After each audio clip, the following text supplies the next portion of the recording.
weeks remain in the 2024 season. Two teams are alive, but on the outside. Monarchs are one of the hottest teams in the West with wins in their last 3. Timbers ended a 3-game losing skid after winning against Ventura County. Both Real Monarchs and Timbers2 need a win to stay alive. The playoffs came early in MLS NEXT Pro. We're at America First Field in Sandy, Utah. Hello and welcome, I'm Ryan Lee, so happy to be with you tonight in the Western Conference playoff race. It's essentially round 0 of the MLS NEXT Pro playoffs, as these two teams come into form looking to get playoff berths. After Real Monarchs, they want to get their first berth since 2019, back when they were in the USL Championship. Timbers2 failed to make it last year or in 2022. They want to make it into 2024's iteration of the MLS NEXT Pro playoffs. They want to make their way into the postseason. However, both sides are on the outside looking in with some points to make up. Timbers2, they are sitting at 11th with 34 points in the Western Conference standings, while Portland Timbers 2, they have 35 points in the Western Conference standings. As we take a look at our Western Conference standings, the last team in right now is Houston. A win for either a club closes the gap with a chance to stay in with a Tacoma win against Houston Dynamo later tonight. However, Dynamo, they're fighting for a home playoff spot, so that could push Dynamo out. A regulation win and a Tacoma regulation win is the best case scenario for Timbers and Monarchs, who are still very much in the thick of things. Austin and Sporting Kansas City amongst the bunch to catch that number 8 slot. We go through our starting 11s, and Mark Lowry has to make many tweaks due to some recent MLS call-ups. Michelle is up top with Anderson with Palacio, with the same midfield trio of Iskandarian, Dillon, and Gozo. Rivera gets his second start in 2024, with Holt and Storley being the only holdovers in the defensive line for Mark Lowry from LAFC to today. Willie McKay will also make his start back in net after being in net for that 2-0 shutout against LAFC.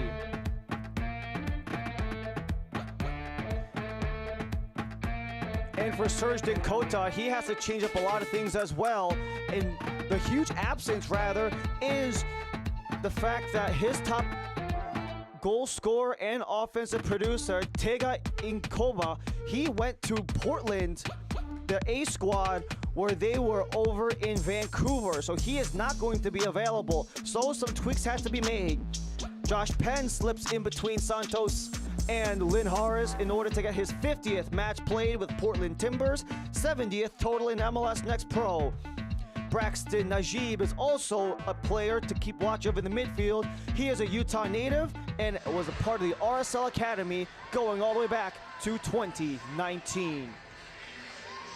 As we take a look at the two sides getting ready to kick things off here at America First Field in Sandy, this will really provide the first major step for either of these two clubs if they want to make it into the postseason.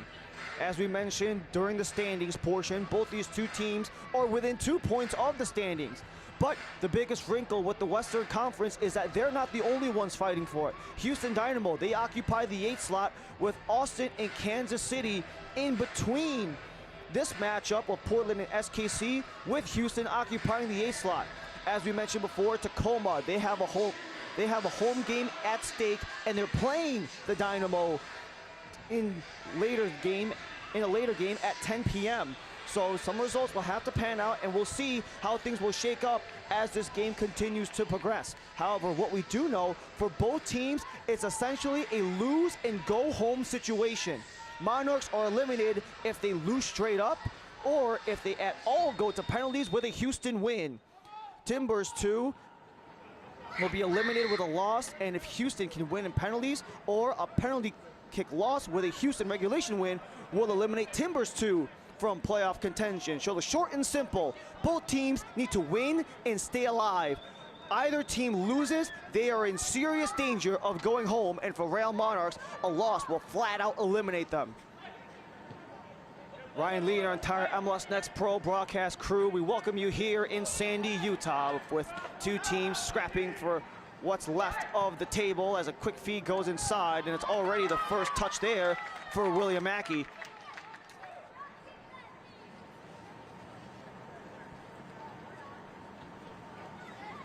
William Mackey getting his first touch. He stopped all 3 shots on net that LAFC attempted to throw on him in that 2-0 win a week ago. And it was really one of those points that continued to allow Monarchs to have this hot streak that they've been going on as of late. And as we've mentioned with a lot of these teams, getting hot at the right time is absolutely a key part of the formula, not just in terms of winning a championship, but maybe even just getting to the playoff race to begin with. We've seen so many instances, maybe not just in MLS Next Pro, but in all sports as a whole, those bottom tier teams, depending on the sport, they're a wild card, they're an 8th seed, they tend to play the most dangerous because they've been playing playoff, in this case, playoff football for the longest time. These two are in their playoffs as we speak because a loss for either team essentially eliminates them.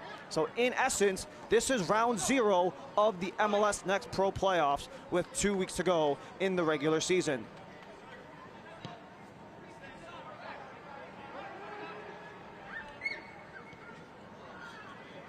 We saw a couple of chances for Timbers2 to go all the way towards the Monarchs end, and now Monarchs trying to go the other way, but Ryan Bilichuk will chuck that one away before it makes its way back towards Monarchs. Owen Anderson will take over. He has some space. Flips it out wide where it falls to the feet of Xavier Gazzo. Xavier Gazzo wanted to go in, but that one flutters out of play off of a deflection, and this will provide the first corner of the match. It will go Monarchs' direction.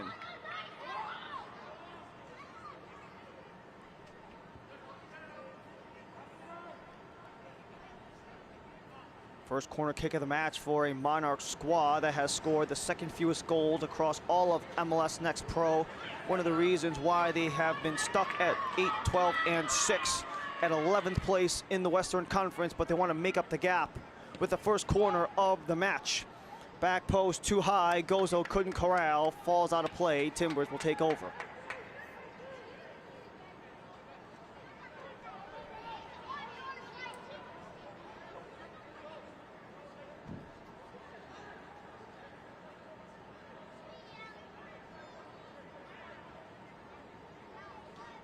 We had an opportunity to speak with Serge Dinkota. He was named the full-time head coach back in May, and he talked about how, despite some of the obstacles that this entire Portland Timbers organization has faced, with Phil Neville coming in recently, as well as Dinkota having to take over mid-season, it has allowed this team to really corral together, both on the MLS side and the Next Pro side. And because of that closeness between the two respective staffs, it has allowed them to kind of continue building throughout. And at least for the Portland Timbers on the MLS side of things, they currently occupy the number 8 slot right now. Portland Timbers 2 of the MLS Next Pro side looking to make their way in. They're in the all yellows with Real Monarchs. They will be in all blue. Ryan Bilichuk, he was in net for that last match versus Ventura County, where he stopped all but one of the 5 shots that VCFC went his way, enough for that 2-1 win. But Timbers already back on the attack with Santos. Tried to drive it through. He was attempting to look for Sawyer Jura, but couldn't get it to fly.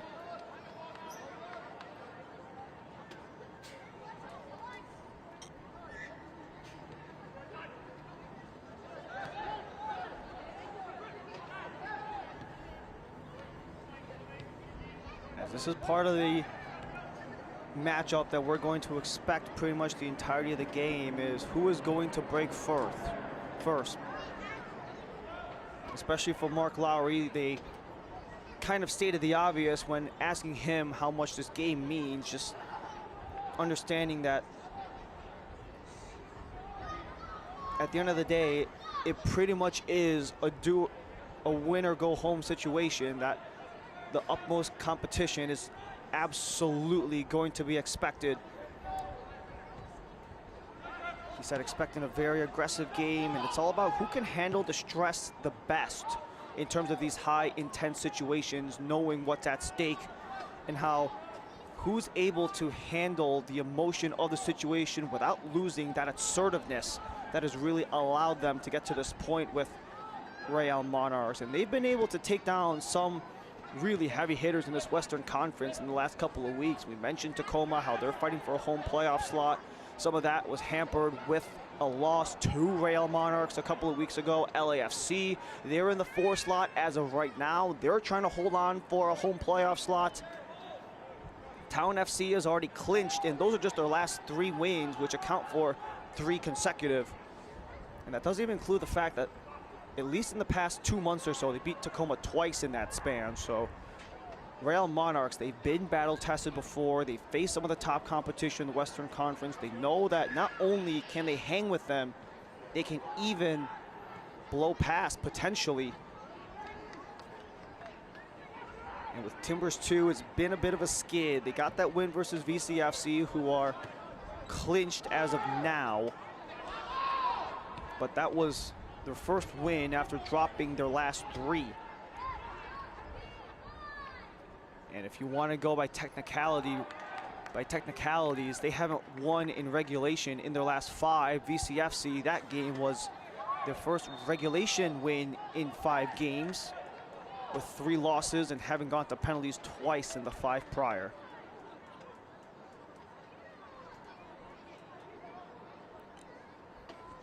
Mark Lowry also said in a game like this, the #1 key is just to make sure that as long as they bring the max effort, he was referring to the players, that's really all that's going to matter at the end of the day. They want to make sure they leave it all on the field. They don't regret anything of the day because they didn't put their full effort in. Gozo's going for his full effort to keep that one in play, and he does. Gets clipped out of play, and this will provide another corner for Monarchs.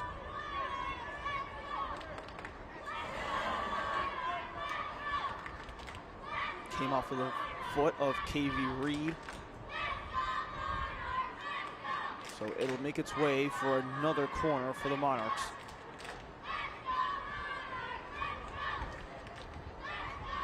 Timbers2 looking to defend on this secondary corner.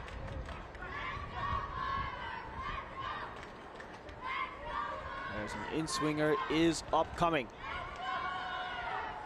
Short. Up top, chipped. Deflection for the back post is just missed as Griffin Dillon couldn't get the touch on.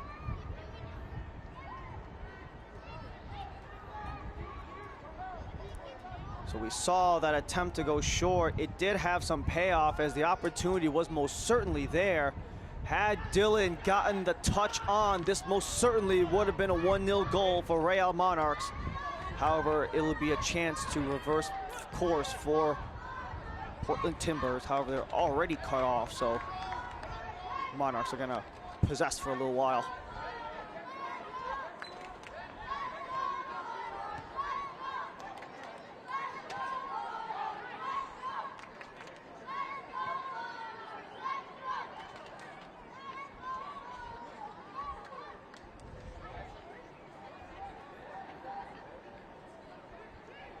.82-degree day here in Sandy, Utah. It's only gonna drop, but not by much from here with a mild wind. So conditions are pretty much optimal for a Sunday night football affair here at America First Field in Sandy.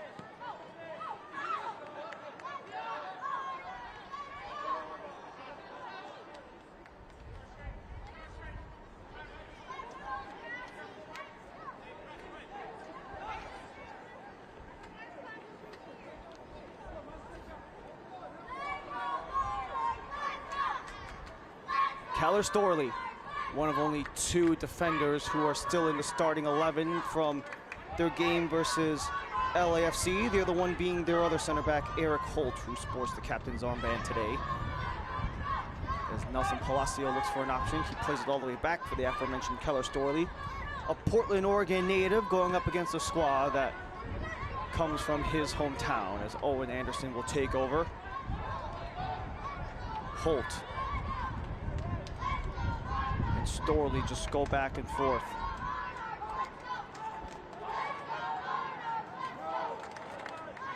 And they play it all the way back for William Mackey.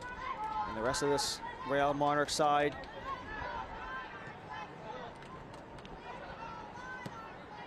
They've been unbeaten in their last 4 straight, 2 wins and 2 draws within that stretch. If you want to extend it out for some technicality purposes, they're unbeaten in 6 of their last 7. The only loss within that span was in Ventura County back at the end of August.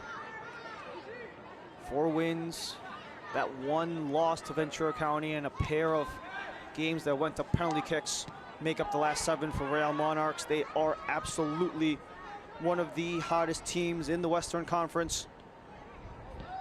They want to continue that to potentially get themselves into the postseason. We saw earlier this afternoon Carolina Core FC against Huntsville. That was another game where Carolina absolutely in hot form, winning their 7th game of 8.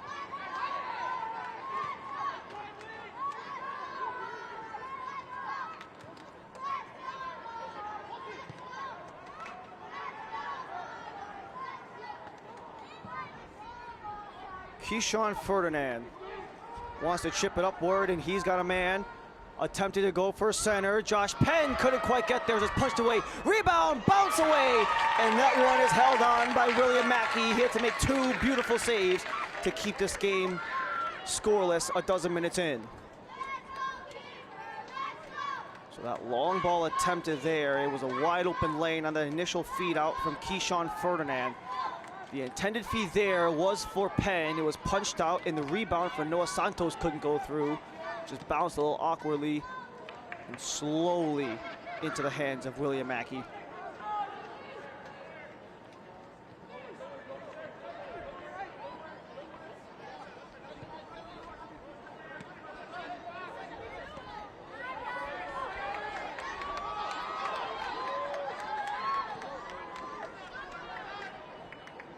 Real Monarchs retreating to create some space, something that they have done pretty well. Just trying to get those open men just to create as much opportunity as possible. As this one's lofted up ahead, but just too far in front of the intended target, Luis Rivera.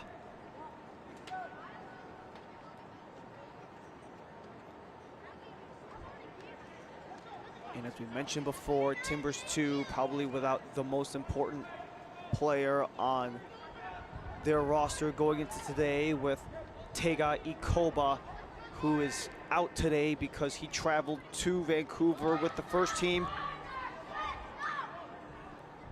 It's all a matter of who makes up the offense otherwise. That one just skimmed across as Mackey came out of his net. A near turnover opportunity there for Timbers2, but they couldn't convert.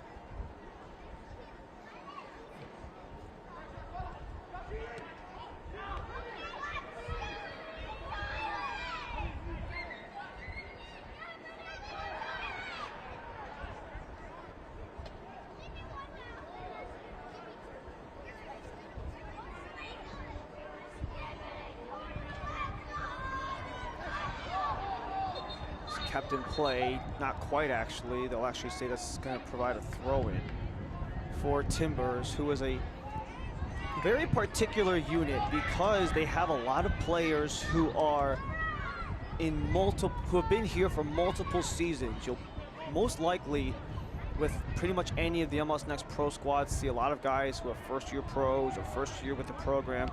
A lot of the guys on this Timber squad, they've been here for multiple years. They've been through the ups and downs, and usually whenever you have a unit on a second team like Timbers2, it's usually gonna come in very short spurts, just purely out of circumstance. You have guys call up to the first team, maybe they're sent elsewhere, so these second team guys don't really get that opportunity to stick together and kind of grow as a unit. But that is something that this Timbers2 side have really been able to experience,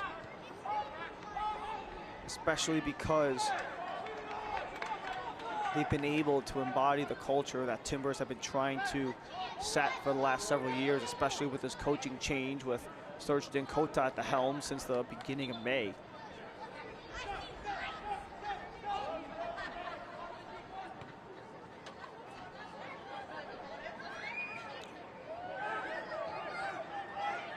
Clegg just goes back and forth with KV Rad. And Velasquez wants to chip it ahead, cut off out of play from Rivera. This portion of tonight's match is presented by Intermountain Health, the power of we.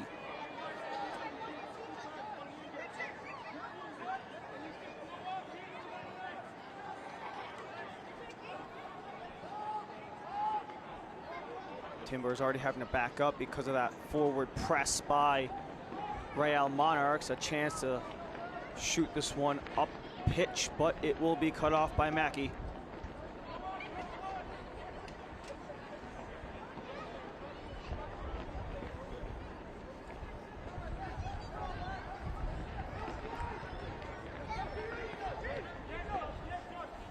Asiel Orozco, 20-year-old from Mexico, gallops his way into the Timbers half before retreating to a veteran, to say the least, the 28-year-old Eric Holt. Won a USL Championship title back in 2019 when he was in his first season with Real Monarchs. That 2019 season for Real Monarchs, that was the last time that the whole franchise, that this particular team has made the postseason. Haven't made it in MLS Next Pro. You have to go back to their days in the championship, where not only they made the playoffs in that 2019 season, they actually won the whole thing. And along the way from that Real Monarchs USLC title, they had to beat the El Paso Locomotive in the Western Conference Finals, coached by none other than Mark Lowry, their coach now. They want to recreate some of that playoff magic of 5 years ago. Especially with this Timbers organization, they know how long it's been since they made it back to this point. And especially because Mark Lowry talked about how when you have these two different sides, an MLS Next Pro squad and a USL Championship squad, different expectations are placed on the players. How a lot of these guys are building, they're developing. They have to learn how to maybe prevent some of those mistakes versus a team like a USL Championship team where they have the experience, the time, the standards are up. But in MLS Next Pro, all that really sticks there. The only thing that you really have is a bunch of talent.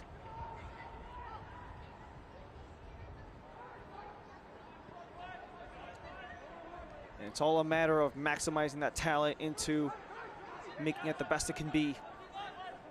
Sawyer Jura wanted to send it up pitch for Noah Santos, but that pass goes incomplete. But regardless, still in the possession of Timbers. 20 minutes in, single shot to take note of. That shot was on net from that opportunity from Timbers. Nothing else to make note of otherwise.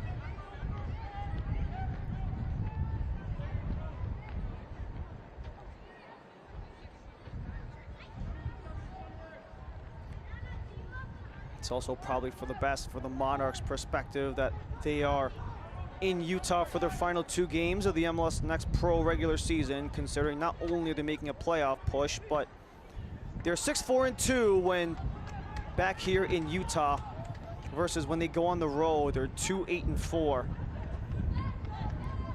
So that's 8-point producing results of 12 when they're at home, and whenever they go on the road, 8 losses of 14.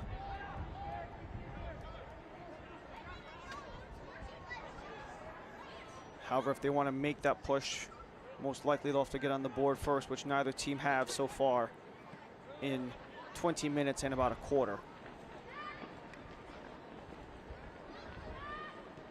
Santos leaves it back for KV Rad.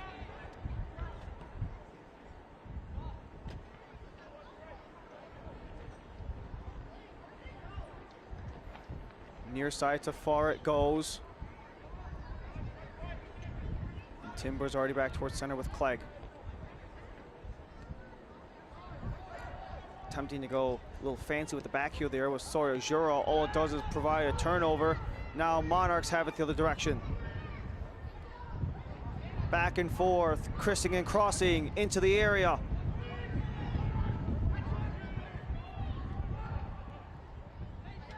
Orozco for Gozo. Returns for Orozco. They just play catch back and forth as they await a potential option. You can kind of see that when push comes to shove, it's a pseudo back five right now for Portland, but they want to attack. Back post attempted, it's swatted down by Bilichuk. No second chance attempted there as there was a man in front, Rivera.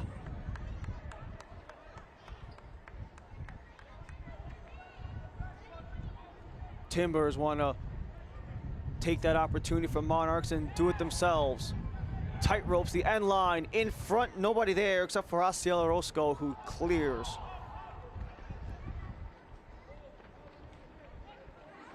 Orozco in his second season with Real Monarchs.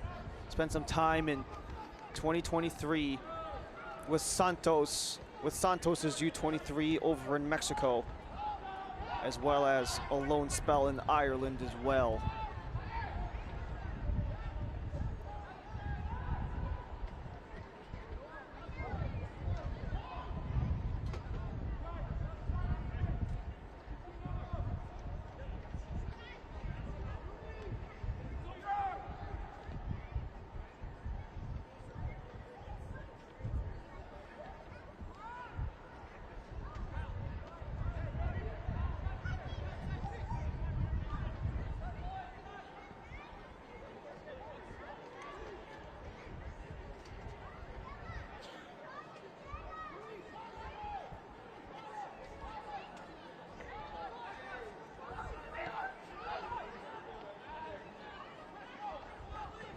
Gozo wanted to cut inside before it gets poked away.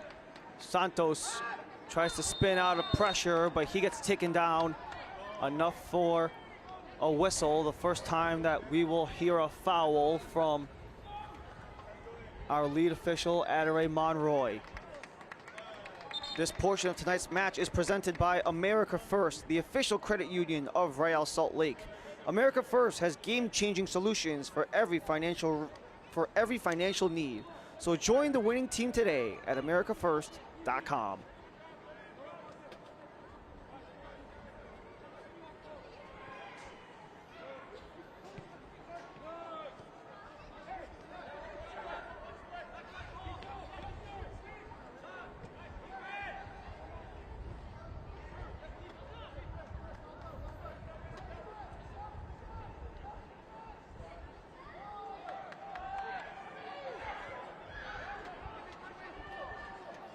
Owen Anderson, Gozo.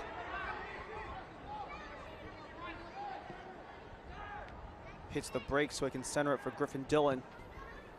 He's got a man alone on the far side, Rivera, but he's getting pursued, closed in by Velasquez. Palacio will keep it moving along. Still only the single shot attempt by Timbers2.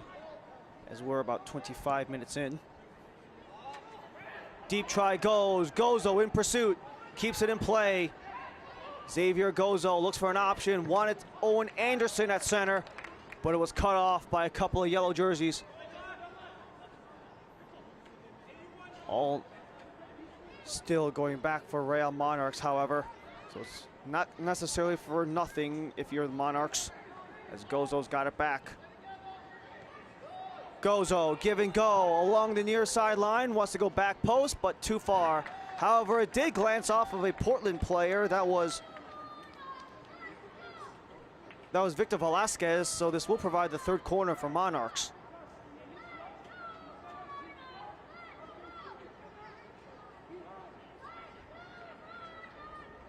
Monarchs just trying to be confident in themselves and everyone else, not just believing in themselves and the guy next to you. That's been one of the reasons why they've been successful so far this season. But they have to get one in. With the in-swinger. Crowd punched out by Bilichuk. Still up for grabs, and it's poked out of play. Did the last go off of Gozo? Yes, it did.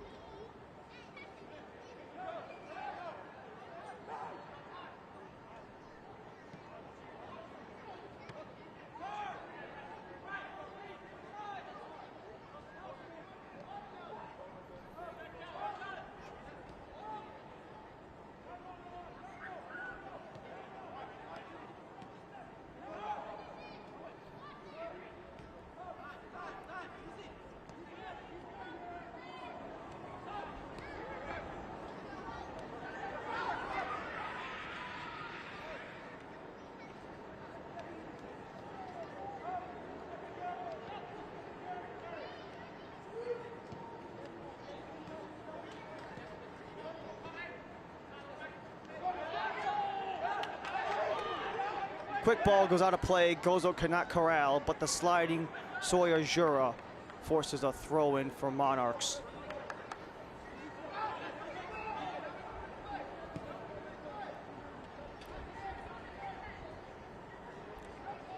And for Monarchs, they're in a very peculiar position as well, because while they do technically have their leading goal scorer in Owen Anderson, he's tied with the team lead for a man who has not been on the squad for quite a bit, with Matt Bell being loaned out to Tulsa, but a chance for Owen Anderson to cut in. He loses the ball, however, it eventually gets cleared.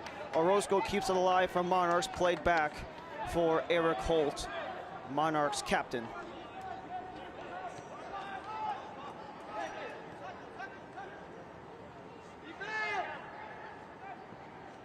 Palacio has to be careful. He got clutched a couple of times by Velasquez. And Monarchs will just move along.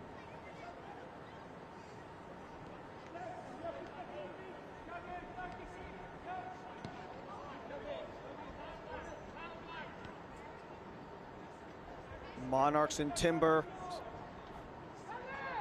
29 minutes in. It's almost looking like neither team are necessarily trying to play to win at the moment. It almost looks as if, for the moment, they're trying to play not to lose. Granted, a loss for either team essentially eliminates them. It flat out eliminates Monarchs. It puts Timbers in hot water if they do lose. But when you're also fighting for a playoff slot, when you have 5 teams within 2 points, playing it safe, I don't know if that's necessarily the best strategy to go. Especially because taking points via penalties does not necessarily do either team much good.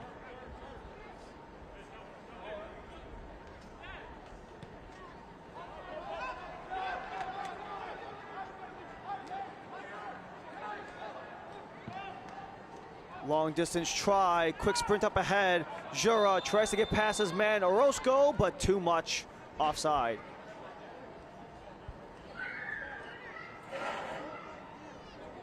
So we've been seeing some of the long ball attempts by Timbers throughout the match so far. They haven't really been able to complete any of them.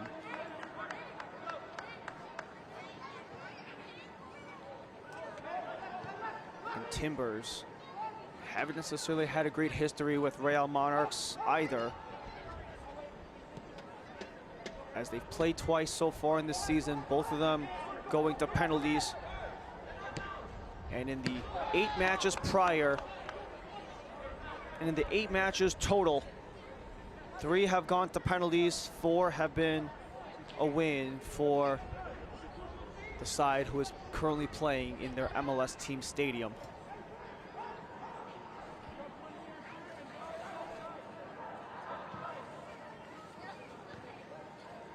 Quick chop down there by Benji Michel.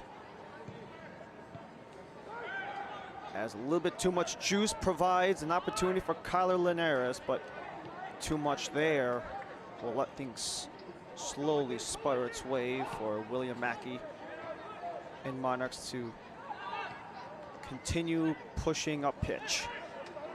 Anderson has a lane one, and Michel had that one hit Michel on the money. He was one-on-one with Ryan Bilichuk.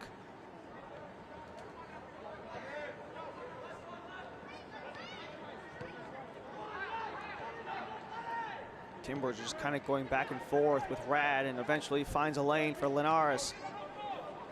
Behind the back of Jura, throw in for Monarchs.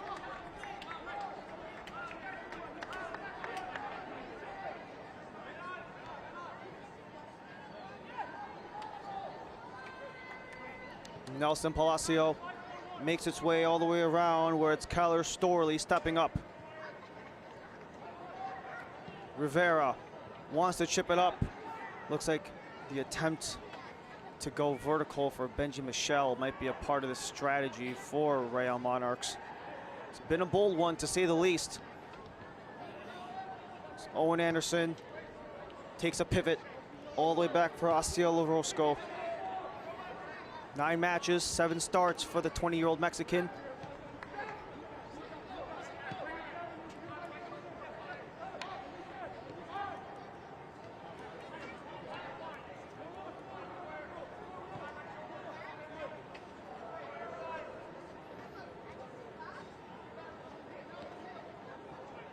We're still scoreless, just past the 33-minute mark.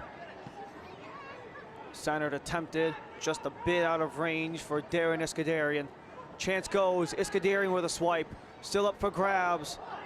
Linares plays it back. A bit of danger here. Jura can't get out of it. He sends it deep. Quick shove from behind on Penn, no foul called. Palacio keeps it up pitch as it's played back for Griffin Dillon.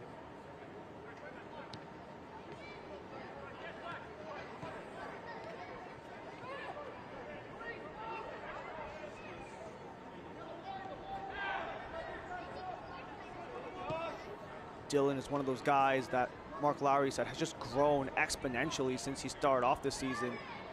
He was actually somebody who he said he didn't even trust to put on the 18-player roster at all because he just didn't have the defensive commitment or the work ethic, but now he's become probably one of the most reliable starters, especially in that center midfield slot.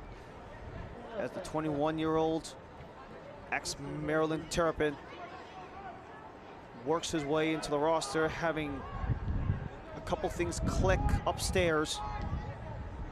It has allowed him to really be a staple for Mark Lowry as of late. Palacio sends in the area, caught by Bilachuk.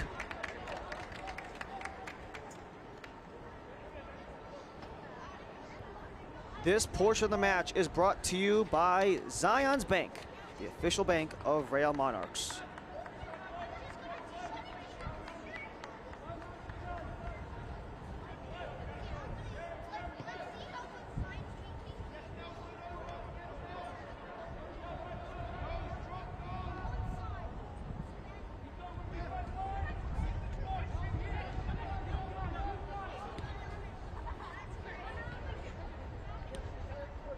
Timbers turn it around. Quick chip up, attempted for Linares, but out of play.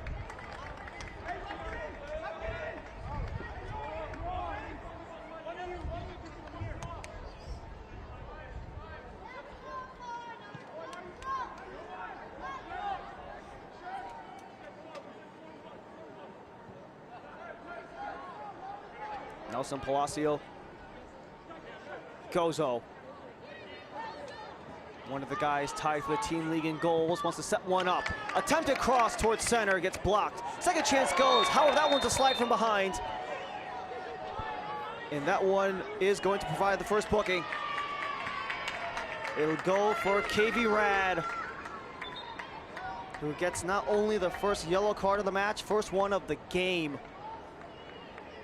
And after 35 minutes of play, we finally have something on the stat sheet, as that first slide by Rad just blocked the shot, which was actually pretty good effort, but the second one was behind Gozo's back, and that was the straw that broke the camel's back a little bit,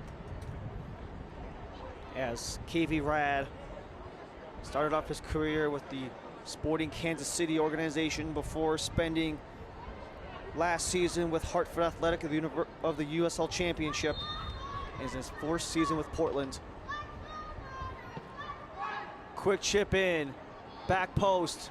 Headed down, back and forth, and it's cleared out. It will provide another throw-in in favor of Real Monarchs.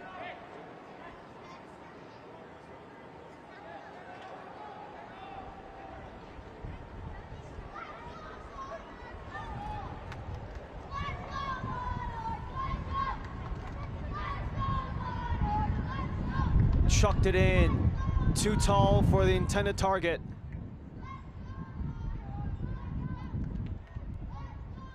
Trying to wiggle loose is Palacio.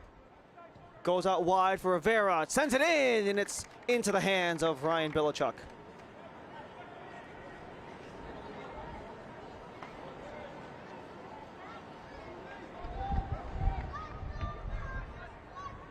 Oh. It goes back up top with the top of the 18, unable to corral it was anybody in yellow, so it just gets stripped, and nice move there by Palacio to open up some space for Rivera. And then the feed goes straight into the hands of Ryan Bilichuk. As the couple of clearances go off of the end line behind the net of William Mackey. Still only one shot attempted is on the final count. Despite those couple of opportunities, none of those Monarchs chances count as a shot attempt.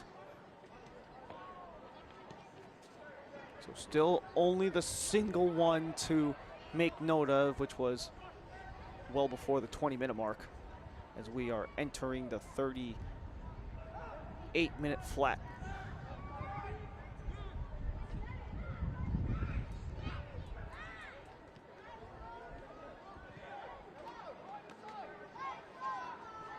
Owen Anderson splits the two defenders, gets taken down. This will provide a stoppage for Monarchs.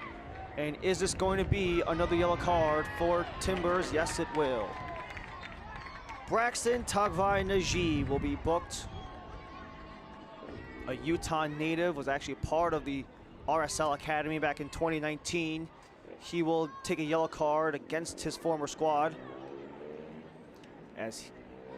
Nice little split move on the defenders there, but just a little too much contact on the legs there for Tagvai-Najee.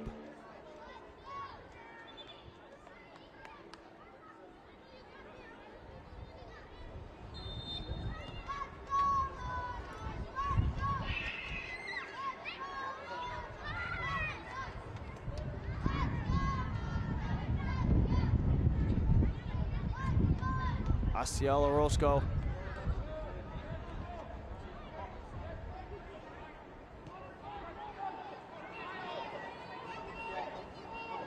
Palacio gives it back to Gozo.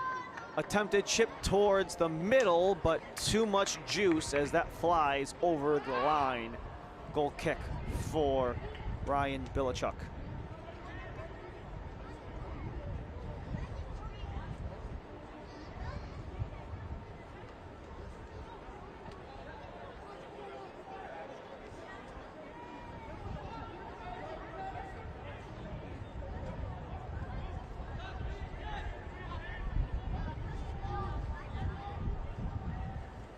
Real Monarchs hoping to join their MLS club in Real Salt Lake into the playoff picture of their respective leagues. Real Monarchs already clinched. They're in the top three in the Western Conference and just continue to climb up that Western Conference table of the MLS after having that draw with Austin the other night in Austin. Most surprising part about that game versus Austin is that one of their midfielders, Noel Kaliskan, he was on the bench for that Austin match and actually made his way back home to be available for Mark Lowry today.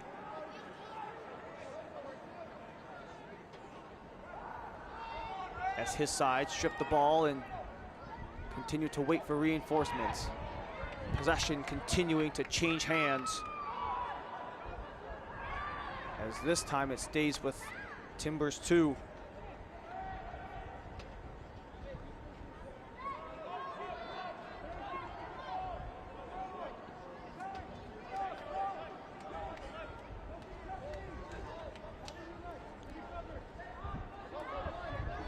Tyler Clegg just holds on in no rush right now with about 4 minutes remaining in the half. James Madison Duke.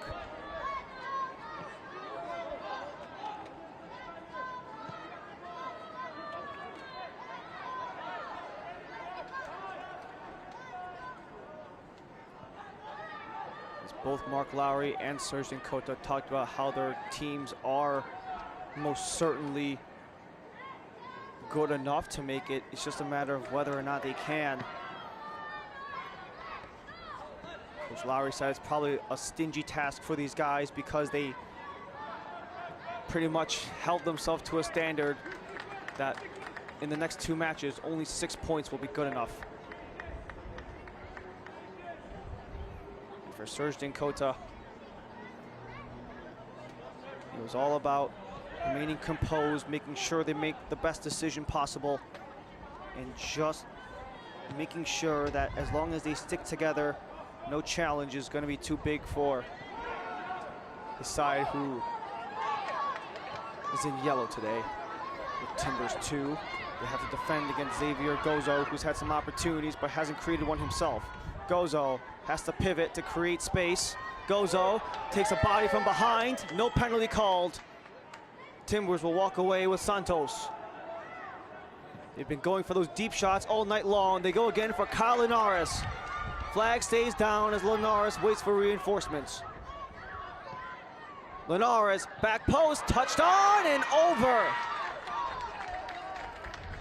That was probably the first real opportunity, and Blake Pope put too much on it.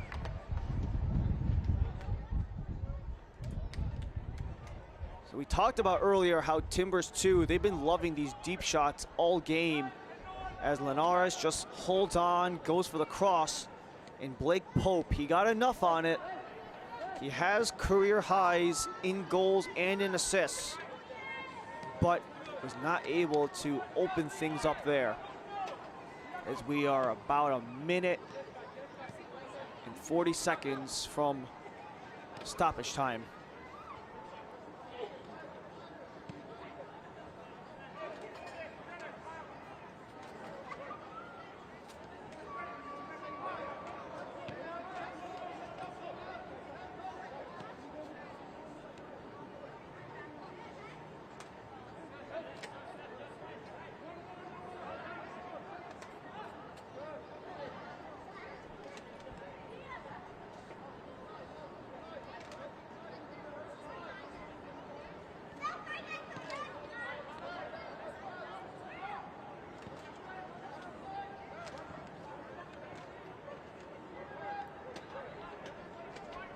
Both defenses so far have been bent, neither have broken. As Timbers take the takeaway and try to stretch it. He's looking for Kyle Linares, but Mackey has to step out of the box in order to get the clear to just disrupt the pace of Linares as he was streaking in, the 22-year-old from Somerset, New Jersey. And now Monarchs have a chance with Gozo. Gozo, stutter steps. And did that clip somebody in yellow before it went out? Yes, it did. This will be the 4th corner of the evening for Real Monarchs.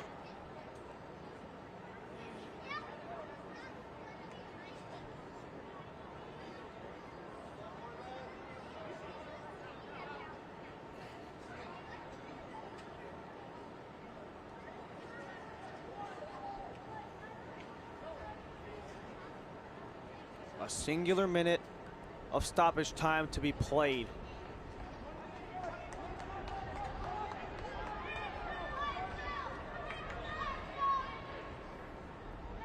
Luis Rivera to take an in-swinger. Rivera settles, bobbles towards net, and Griffin Dillon gave it a go, but it comes into the hands of Ryan Bilichuk.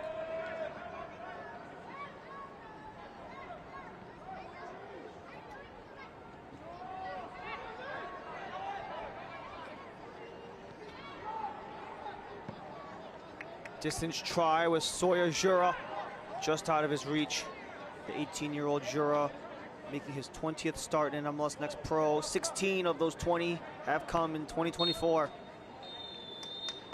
And that ball that sailed over Jura's head will do it for the first out of 45. I'm sure for Mark Lowry and Serge Dinkota, they want to potentially reevaluate to maybe create something on offense in the second half. It's match week 29. We take a look back in match week 28 with the report when we return.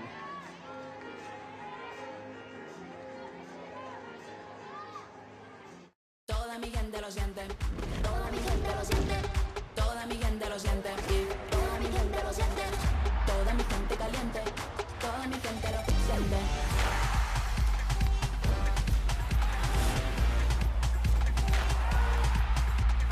Toda mi gente suena, en la favela suena, el techo se me llena, toda mi gente lo siente. Action.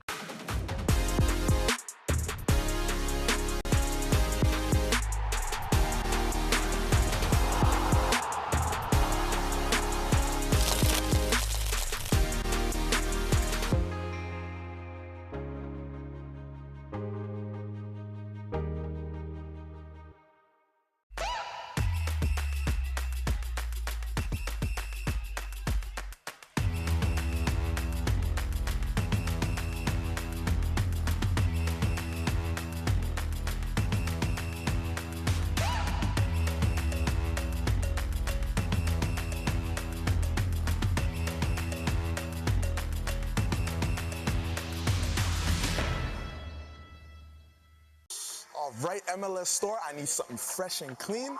Let's see what you got.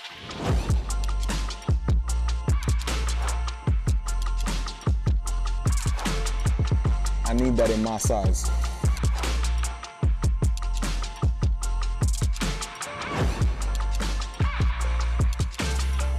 I like this. Cream on cream? The fit is cold. Ice cream. You like that? We're back here at America First Field in Sandy, Utah, where it's scoreless after 45 minutes of play. With the MLS Next Pro season coming to a close, Michelle Montaigne paid a visit to the Bay Area with Town FC for the latest on the report. Shaped in behind for Carmichael, goalie off of his line and into the back of the net. Oh my!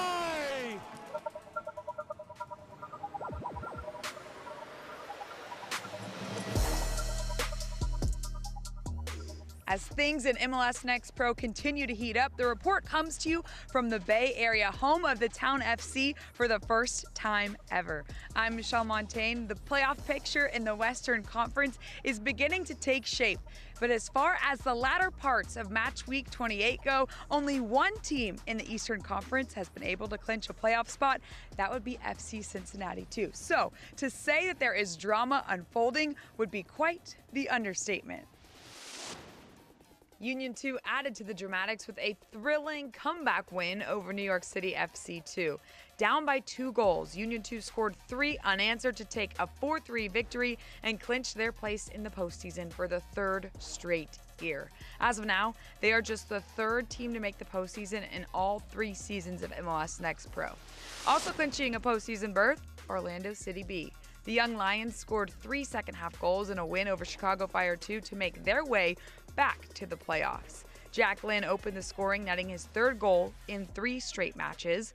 And speaking of streaks, goalkeeper Carlos Mercado posted his 2nd consecutive clean sheet, his 3rd of the season. The other team from Florida inched their way closer to the postseason. Inter Miami 2 earned 3 valuable points on the road thanks to a game winner from 23-year-old Ryan Carmichael in a 1-0 win over Atlanta United 2. After finishing last season at the bottom of the Eastern Conference, the turnaround this year has been impressive to watch. So that brings us to who is still in contention in the packed Eastern Conference. Inter Miami 2 is trailed by NYCFC 2, Crew 2, and Crown Legacy, who each have 42 total points. Now, Fire 2 is just 1 point behind. They occupy the final playoff spot entering match week 29. Still in the hunt is Carolina Core, Chattanooga, and Red Bulls 2. What's most impressive, just 2 points separate spots 5 through 10. Big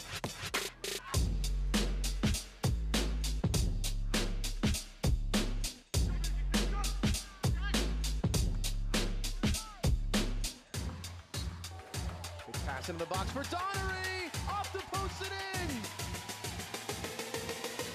Medina into the box. Four defenders swarming him. Still gets the shot away. And somehow finds the back of the net.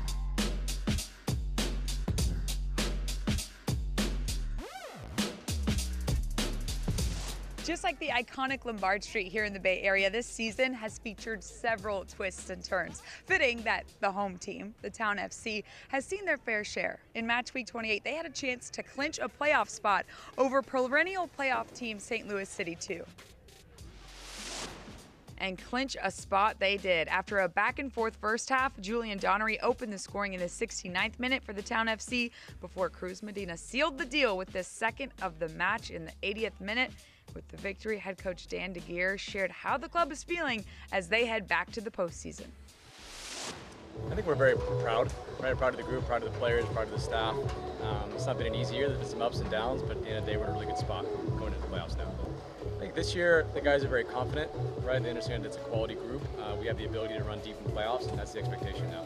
So we lost some, a good amount of games at home last year, so we take a lot of pride playing at home this year, which is why our record's been pretty good. So I think that's been a big piece of it. To really showcase all the twists and turns, if we look at this season overall, they started out the season in the 12th spot and toward the bottom of the Western Conference standings. Slowly but surely, they've been climbing their way up, and by the time match week 28 came to an end, they find themselves in 4th place in the playoffs and with a chance to host in the postseason. In this episode, we're sprinkling in a little history for you. Right here, we are standing in the first civic settlement in the state of California. Back in 1777, Jose Joaquin Moraga founded what is now known as San Jose, a city that is rich with Latino culture and traditions. During Hispanic Heritage Month, we asked both Emi Ochoa and Cruz Medina of the Town FC what playing for MLS NEXT Pro while representing their backgrounds means to them. To represent, generations back to when all my family lived in Mexico to now being a second generation in America, it means everything. Being a professional in the U.S., being able to play games on live TV, it's surreal, being able to have my family in Mexico still watch my games because they're on live stream, it's really amazing. No, I think it's a huge honor, both of my parents were born in Mexico, all my family's from Mexico, so it's a huge honor to represent them, and play here in San Jose, so it's definitely a huge honor, for sure. Also out west, several results and scenarios helped Ventura County clinch their spot in the postseason. Thanks to 8 shootout wins and 10 chances on the season, VCFC is living proof that the extra point, thanks to a shootout win, can make a world of difference. So let's take a look at the teams still contending to make it entering match week 29. Each of these teams still have 2 games remaining, with Whitecaps FC2 holding on to the 7th spot. Dynamo Dos currently holds the last playoff spot. On the outside looking in, we have Timbers2, Sporting Kansas City 2, Real Monarchs, and defending champions Austin FC 2. Altobelli over the wall and in! Altobelli presents himself, approaches the box, steps over, Altobelli! And he digs himself in! Altobelli. He scores! Altobelli has scored! Numbers for Toronto. Ayari, it's loose for Altobelli! It's 2 in quick succession! Not only is the young man on your screen right there the 2022 MLS NEXT Pro inaugural season MVP, Jason Russell Rowe also holds the record for most consecutive games with a goal scored. But there's a new name eyeing that streak. That would be this young man, Julian Altobelli, who has now scored in 8 straight games. You can't do everything by yourself. You need to have your teammates to help support you and help you get through tough times or good times. So to have your teammates around you, it's like having a family. I'm taking everything one game at a time, and if I am able to break that record, it would be amazing, but I focus on one game at a time, and hopefully things will come as they come. A lot of credit goes to him for the shift in mentality that he's had, and the leadership role that he's taken on. I think has been absolutely fantastic. And the example that he sets for younger players coming through the club is that, you know, there is a pathway here, and if you succeed, if you enjoy football, if it's a passion, there's quality and there's dedication to the club, that you'll have some success. Here's a look at the longest scoring streaks in MLS Next Pro history. We mentioned the guy with the record and, of course, Altobelli closing in on it. Last year saw Ibrahim Kasuli of New York Red Bulls 2 and Patrick Aguiaman of Crown Legacy each score in 7 straight matches. And Yosuke Hanya rounds out the top 5 with a 6-game scoring streak. Action.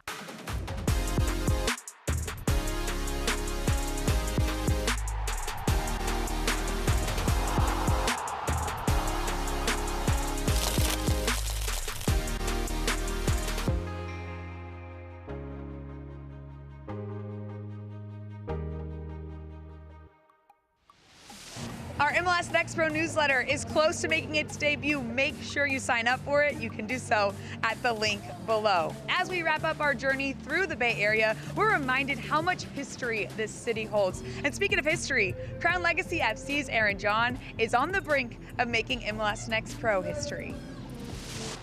It's incredible to think that the young Crown Legacy rising star was an academy player at the start of this season.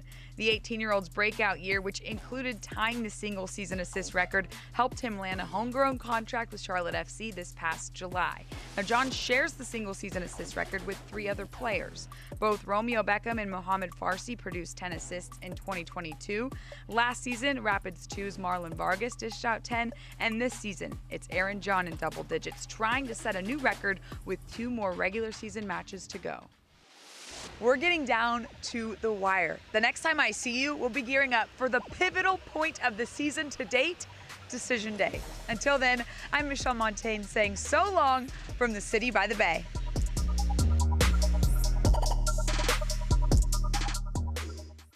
Toda mi gente lo siente. Toda mi gente lo siente. Toda mi gente lo siente. Toda mi gente lo siente. Toda mi gente caliente. Toda mi gente lo siente.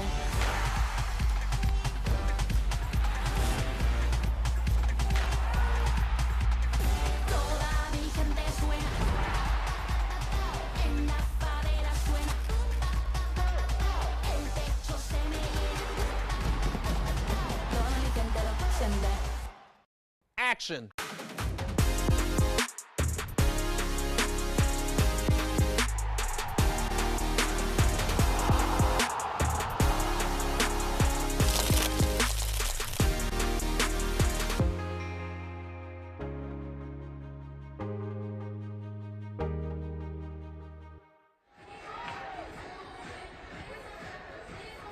We return here to America First Field in Sandy, Utah, where we don't just have to look ahead at what's in match week 29, we've also got to look ahead at what's in match week 30. Assuming that these 2 teams are alive, they do have a lot to look forward to, with Timbers2 going up against Colorado Rapids and Real Monarchs going up against Ventura County, who they have an opportunity to potentially clinch if they stay alive tonight. And the team they're looking out most for is Dynamo Dos. If they don't take care of business, they'll have to go up against the Vancouver Whitecaps 2 side that are also looking to clinch a playoff spot as they sit in 7th. We looked ahead, we can now look at what's just in the rearview mirror. A couple of corner kicks is all we can really refer to, 4 of them all going the Monarchs' direction. First one was an opportunity for Griffin Dillon, was unable to get the touch he wanted. That doesn't mean that Portland wasn't without offensive opportunities, as they kept going for these long balls all evening so far. First one was attempted for Josh Penn. The second try on the follow-up for Noah Santos took a couple of bounces before meeting the hands of William Mackey. And that wouldn't be the last time that Portland would try a vertical opportunity with Carl Linares trying to go back post, where Blake Pope would skip that one up and over the bar. And that would pretty much be it in terms of how things would pan out in the first 45 minutes of play. As we mentioned, a single shot apiece, both of them on target. nothing else to really speak of since then.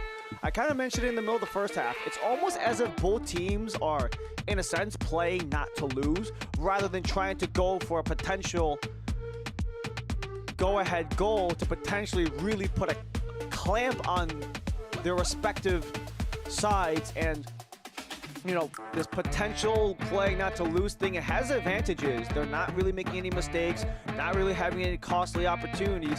However, it seems like because they're not really going for it, no team is really taking control. It's just kind of like a finely played tennis match going back and forth, and no one is really going for match point right now.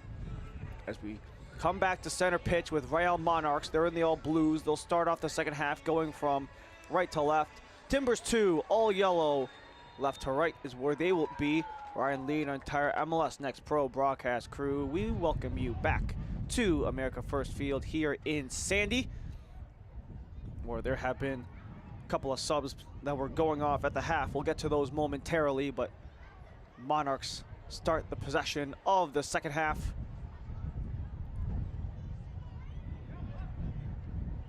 As they just continue to just wait out their possessions before trying to potentially go for anything more. Monarchs already jumping up ahead as they already are working into the Timbers penalty area, but this will already provide Monarchs with the first corner of the second half, 5th of the match.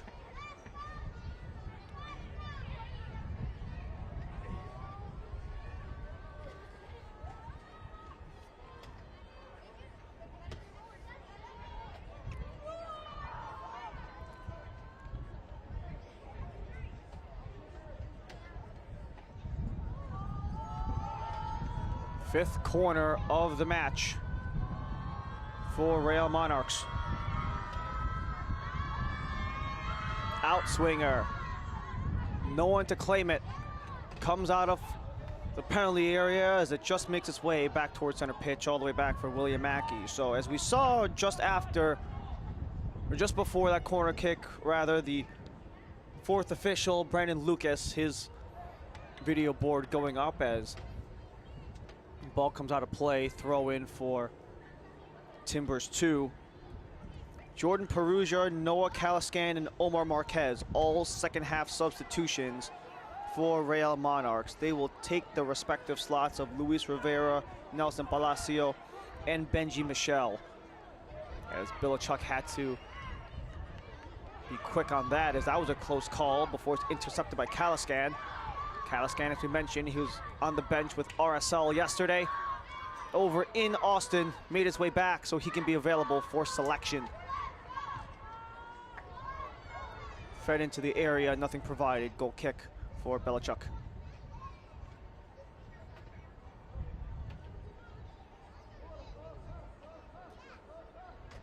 Omar Marquez, one of the 3 substitutions in his first season in MLS Next Pro, making his 17th appearance for the 16-year-old from Woodland, California.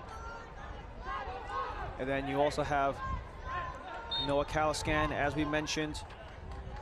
Not only was he on the RSL bench yesterday, he also spent the last 2 seasons, 2022 to 2023, with Portland, where last season he had 4 goals and 2 assists on 13 appearances with Timbers2. And then Jordan Perugia, 23-year-old Torontonian, spent the last 6 seasons with Toronto FC's program, whether that be a couple appearances with the MLS squad, the Next Pro side, or starting off his soccer career with the academy.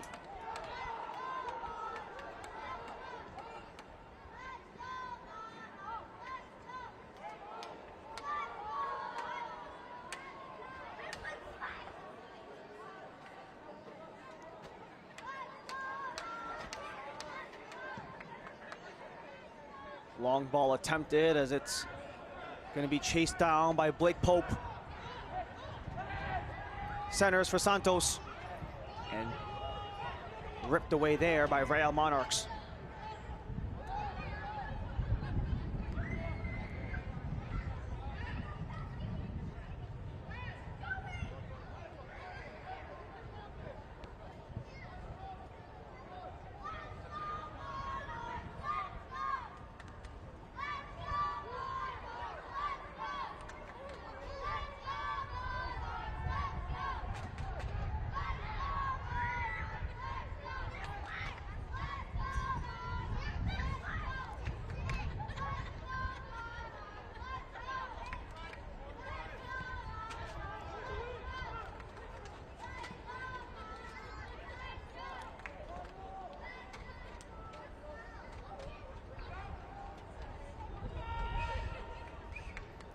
Eric Holt will take it back, as he and Monarchs have done a really good job really keeping the possession in the offensive half so far, at least in the last 5 minutes.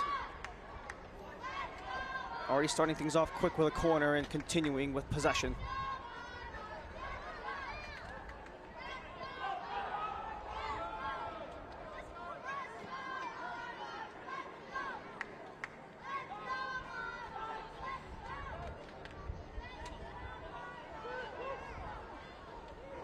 Quick cut inside is Eskandarian. Comes off a couple of bodies in yellow, but goes over, covers. Not quite, he let someone fall out of play because he knew that Monarchs will take the corner.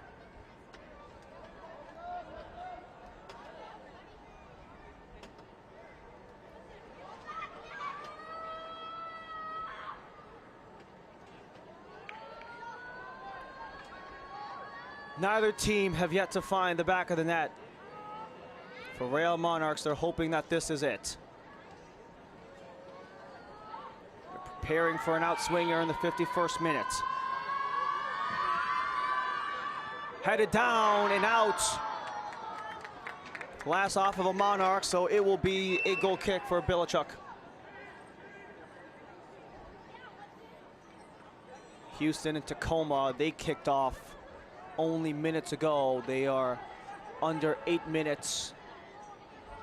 They're about 8 minutes in. They haven't found anything on the board either. However, Dynamo Dos, they are in Tacoma today against a Defiant squad looking to get a home playoff match. Monarchs, a little bit too aggressive on that last tackle. Coming off of a streak with 6 unbeaten out of 7. And if you want to extend things a little bit, they've only had 2 regulation losses in their last 11.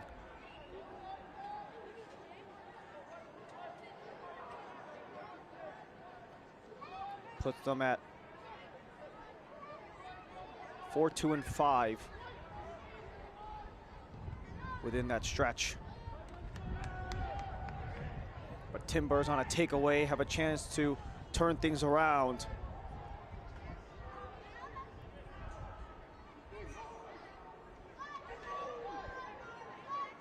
Already turning things around is Real Monarchs, as they're continuing to possess. Finds the near side for Omar Marquez. Marquez being eyed by Pope. Keller Storley, 25th appearance in 2024. Continues this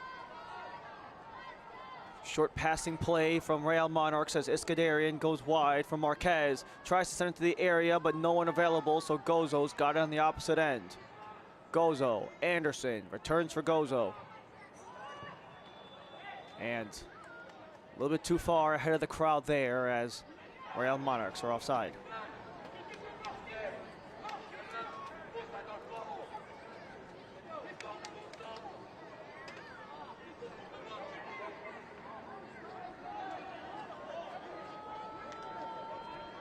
This portion of tonight's match is presented by Intermountain Health, the power of we.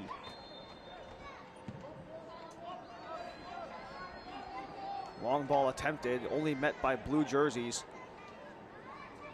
as it sputters out of play for a Timbers throw-in.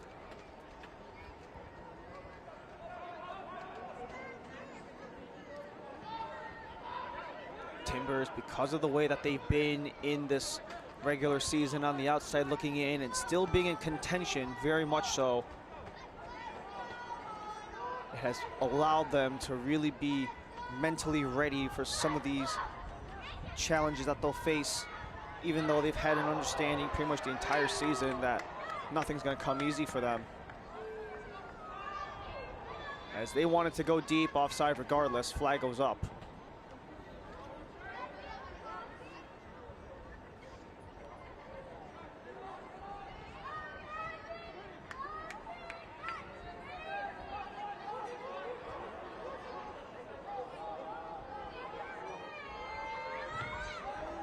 Quick try into the area, doesn't quite find its way through, but it does cross the end line, so it will be another Monarchs corner.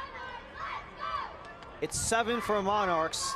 Timbers haven't accumulated a single one yet.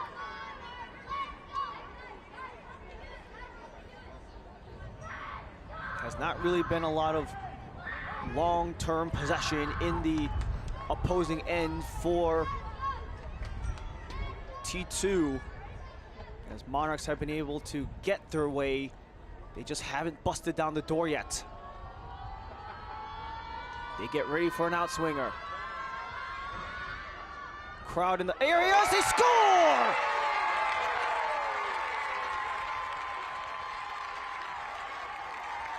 Real Monarchs open up the scoring off of the corner. 10 minutes in, and it's Noel Caliscan off the bench and on the board. It took 7 corners, but finally Real Monarchs broke through. That was Caliscan and Perugia. They were right there. Caliscan was the one who got the header through as the substitute bangs in the first goal for Real Monarchs.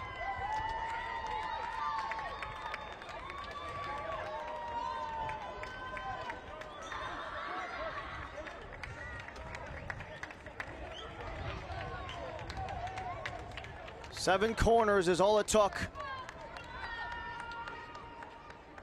And now Timbers will take that as an opportunity to make some changes.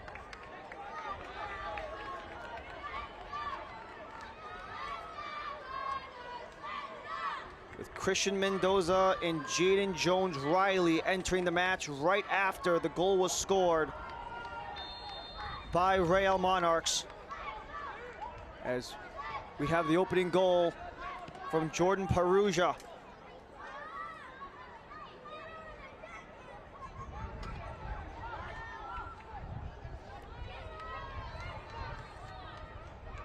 So right after the goal, Timbers2 makes 2 substitutions.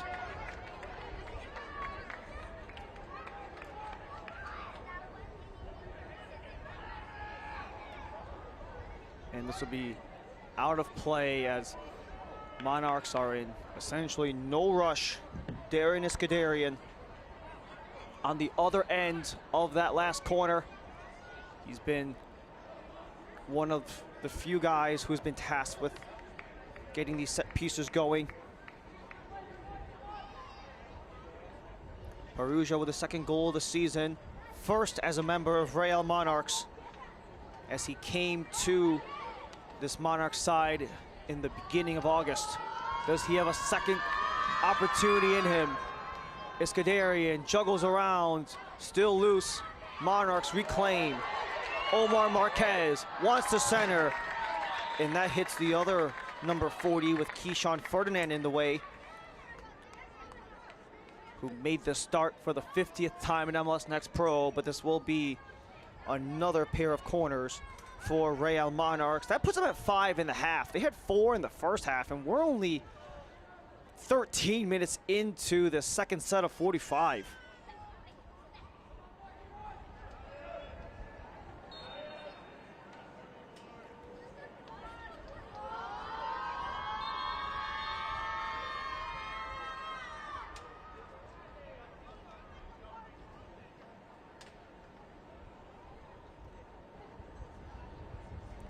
In-swinger upcoming. After a quick warning from our head official. Iskandarian fed on as that one got slammed into the head of Xavier Gozo, but goes for a goal kick.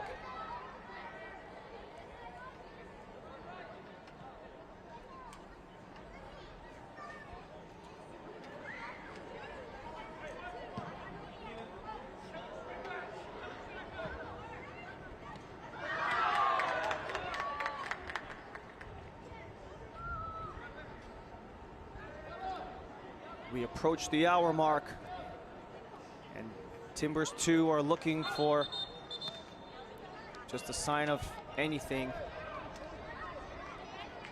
Trying to hold things up right now with a bit of a spot delay. With Jaden Jones-Riley a little bit long. as he will replace Sawyer Jura, the 23-year-old from Tallahassee, the ex-Dayton Flyer. And then you also have Christian Mendoza, who will take the spot of Braxton Tugvai Najib, who is on a yellow card, so they don't want to have that potentially accumulate to anything further.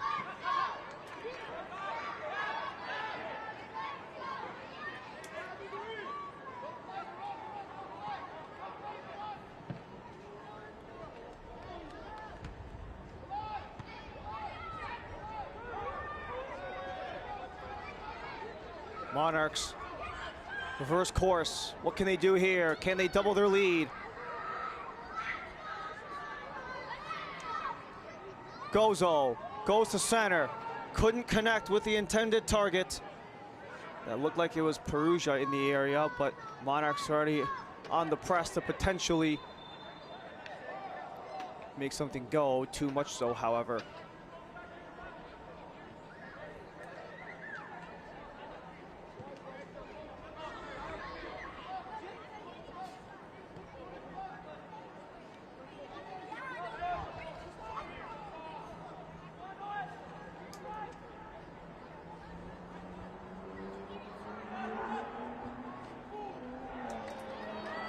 Now a chance for Timbers. They go the other way, and it's kicked out by Mackey.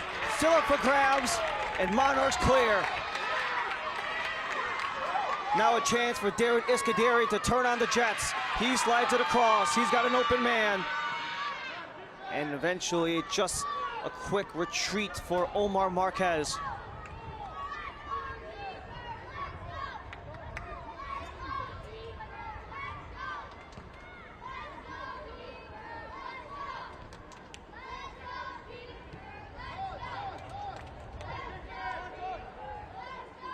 Timbers just trying not to let anything overwhelm them.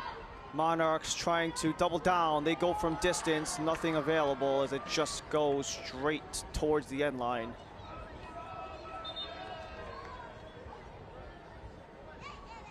One last try from the, well, let's look at the last try, that nice little skip pass in order to find the open man.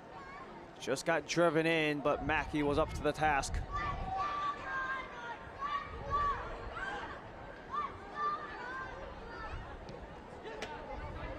Timbers already back on it. They have to go on the road for their final 2 games of the season. Both of them very much on the tip of the Rockies, with today's game and having to go to Colorado to play the Rapids on Decision Day next Sunday. And then for Real Monarchs, they have to go up against Ventura County, who are in a playoff spot as of now.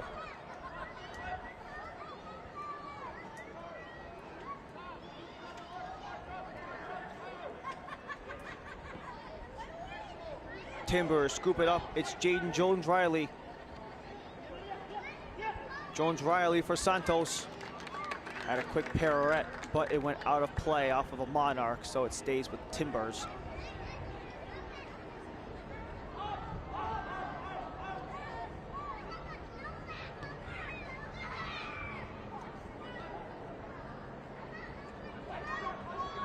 T2 back on it. Couple of yellow jerseys into the penalty box, but couldn't keep that one in play.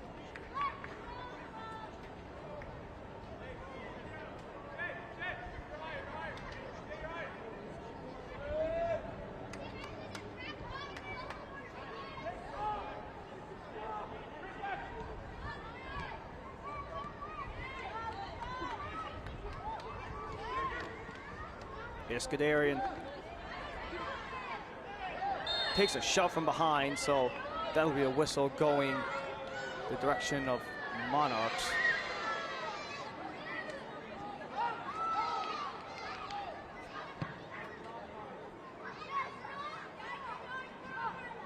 Long try goes for Gozo, but it just falls over the line for a throw.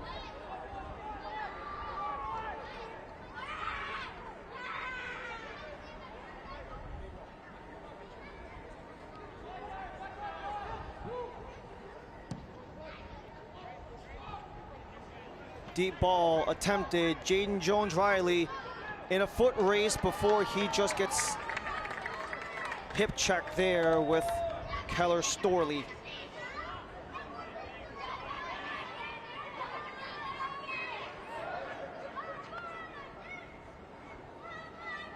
This portion of tonight's match is presented by America First, the official credit union of Real Salt Lake.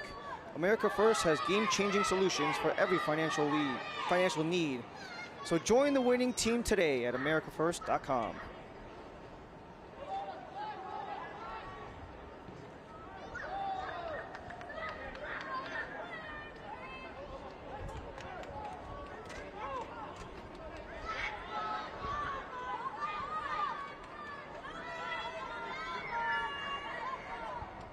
Monarchs try to attack the area, contact outside the box, and it will go the other direction. Too much on the attack for Real Monarchs.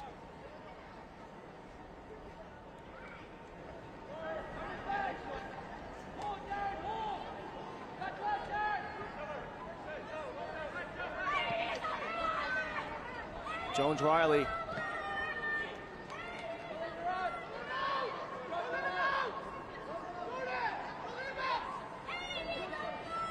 Try to go for a throw in, just has to reset in order to do things right a second time around.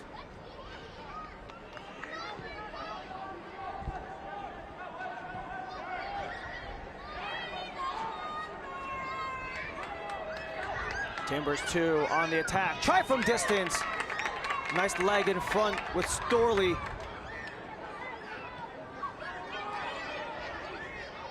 Now a chance for a quick slip and slide by Ferdinand.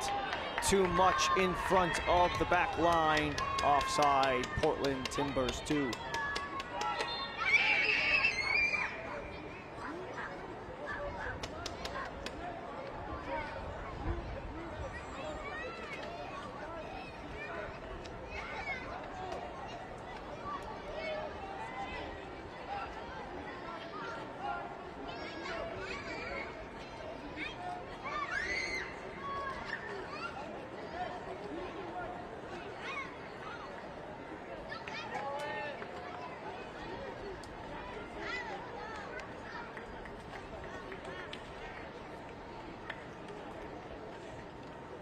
So a couple of substitutions are on the docket for both sides.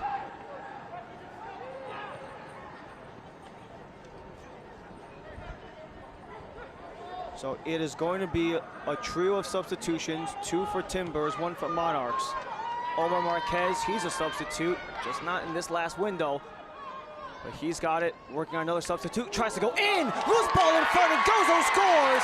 Some friendly fire is in the benefit of Real Monarchs. They're up 2-0.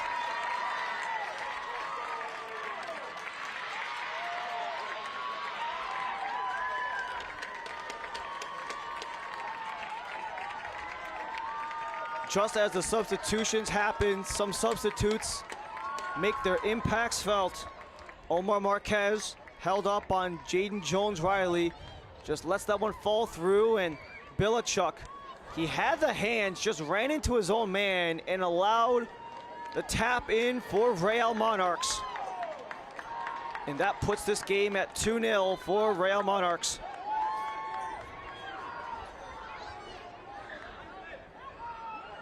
Off of some friendly fire from Ryan Bilichuk.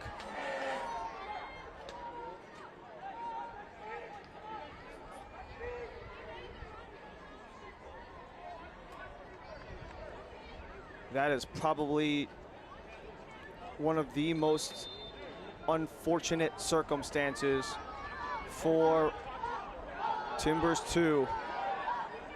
They were showing that they had the opportunities to make their way back into this game. They had their chances. They had opportunities.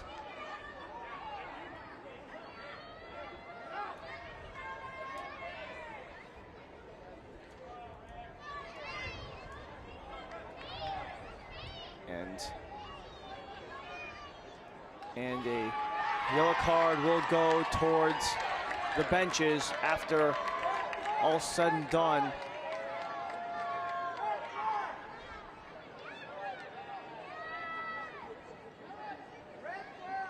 So, trio of subs, goal immediately, bench yellow. That is quite a sequence for maybe a grand total of about 2 minutes.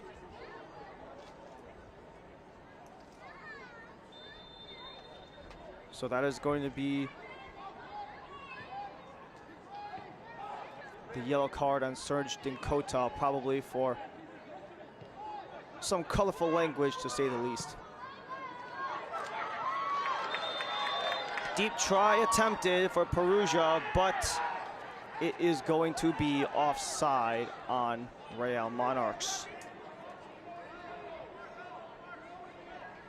So Xavier Gozo, he has taken over the team lead, in part because the man that he was tied with, Owen Anderson, got subbed off as soon as, right before that sequence that led to the goal.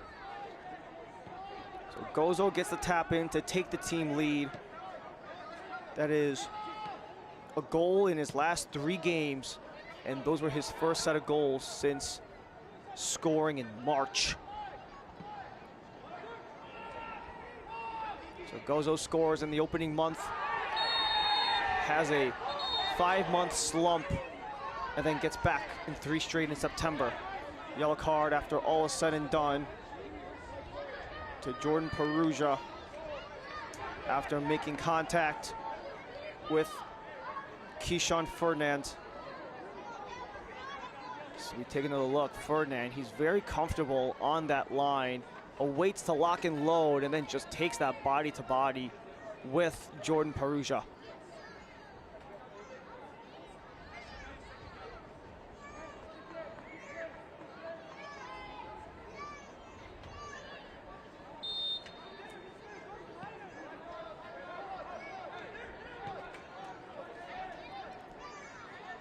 $18 minutes remain of 90 between Real Monarchs and Timbers2.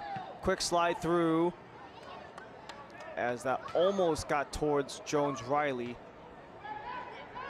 and goes out for a throw. This portion of the match is brought to you by Zions Bank, the official bank of Real Monarchs.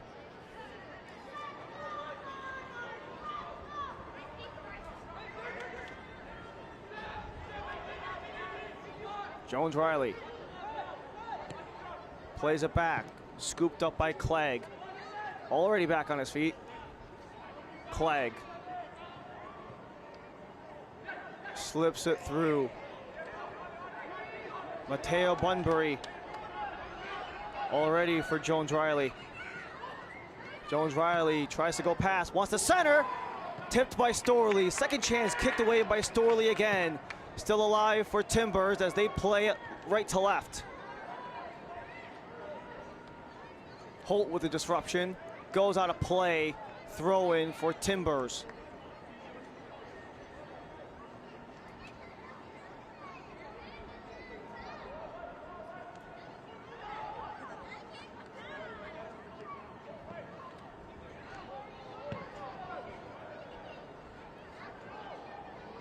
Long ball attempted, stuck in the corner, and a shoulder check there. Attempt to keep in play was Orozco, just goes back to Timbers. They're working in the area. Attempted slide there from Bunbury, doesn't quite get it loose, as it's back on the feet of Griffin Dillon. Caliscan.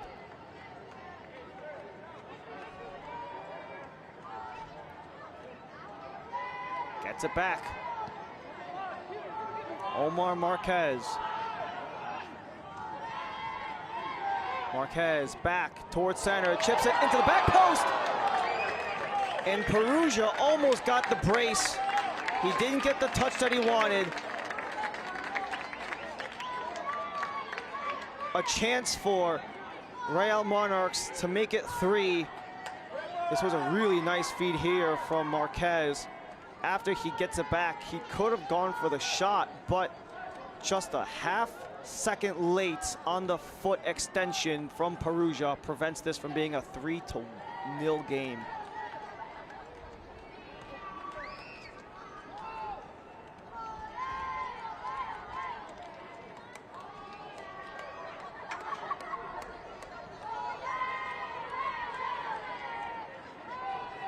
T2 continue trying to go up with Mendoza. Clegg with Rad. Keyshawn Ferdinand wants to go deep for Jaden Jones-Riley. Too deep, in fact. Another goal kick for Will Mackey. A total of 13 shots have been attempted. Timbers only account for 3 of them. Same number of shots on net for Real Monarchs, who have well over 60% of the possession so far.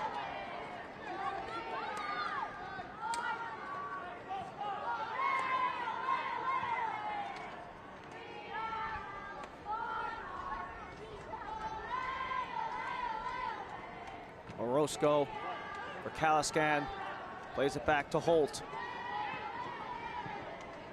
Storley's been so dynamic defensively, has really been the guy to prevent so many offensive opportunities for Timbers.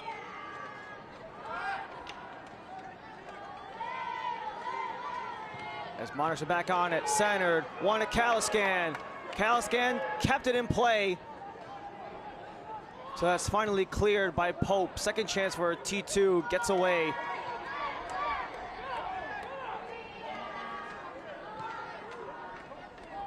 Omar Marquez. Pirouette made there by Dylan.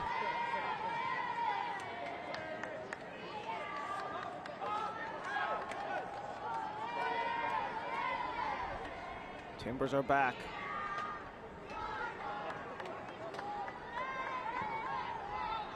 All the way across it goes for Jones-Riley.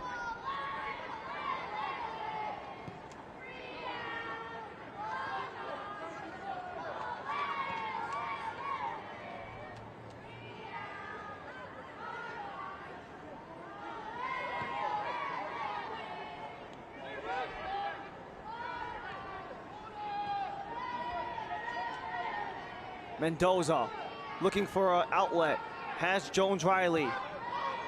Plays it back to the defensive line with Tyler Clegg. Wants to feed it off. He's got Bunbury on that far corner. Did he keep it in? Yes, he did. Not before it's stripped by Asiel Orozco. Holt pokes it up for Hazarkani. And Hazarkani wanted to turn on the engines, but he hit a roadblock before he could do so, as Gozo made too much contact there before it is a ball stoppage with a dozen minutes remaining in the regulation 90.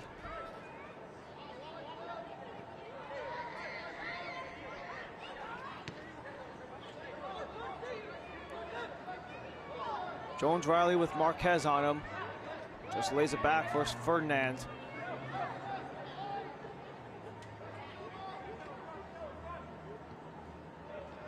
Attempted center, couldn't hit Bunbury. Gozo. He almost had Perugia, but just barely off target on the attempted feed.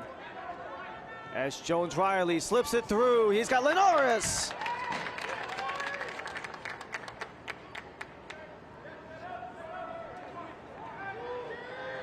But for Kyle Linares, that shot goes out of play for the first corner kick of the match for Portland Timbers. It only took them 11 minutes shy of the end of regulation, but an outswinger is ready for Kyle Linares.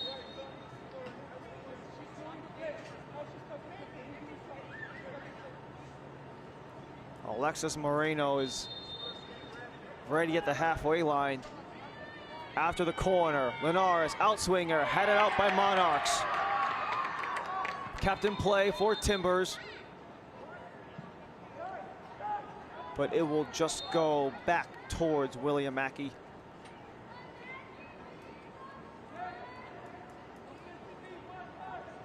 So the substitution will come on. Alexis Moreno, the 19-year-old who is in his 3rd season with Real Monarchs, 48 matches played for the Timbers Academy product.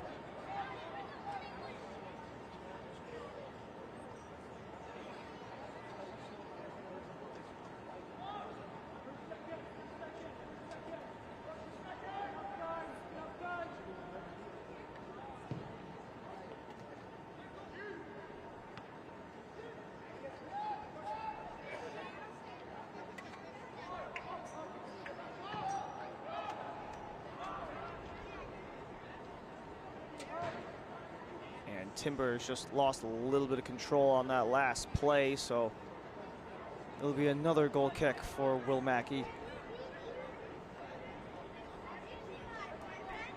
16-year-old academy product, 13 starts in 2024. He is making his 15th start across all of MLS Next Pro. In his 3rd season, looking for win number 10.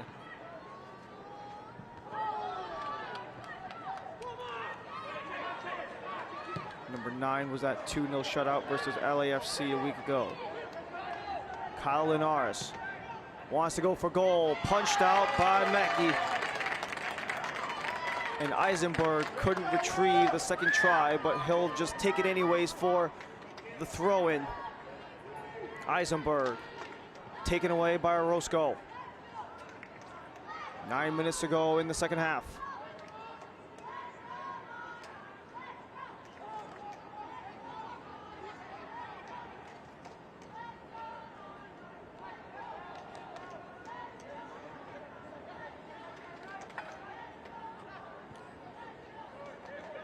Jaden Jones-Riley sends it to the area, headed on, but out.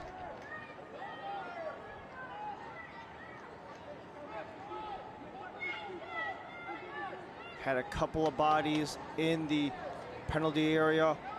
The header was made by Mateo Bunbury, who is just now starting to get back into the thick of things after missing some time in August. Plays in match number 51. A couple of weeks ago versus Ventura County, that was match number 50 for the 19-year-old. Marquez. Perugia has the game-winning goal as we speak. Noel Caliscan. Xavier Gozo returns for Caliscan, and they'll just retreat this one back to a defender.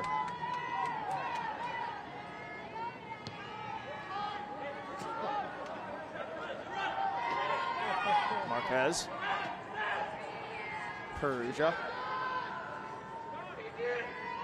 Perugia and Marquez go back and forth, and Marquez has to slither through a flurry yellow. As Caliscan will just return it for Eric Holt.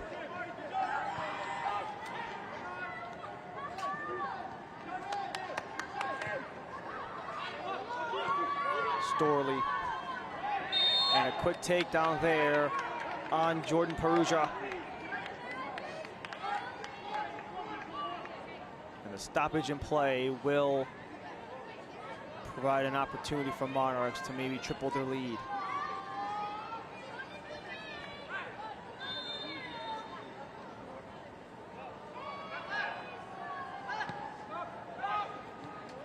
The worst case scenario for Monarchs was a loss and elimination.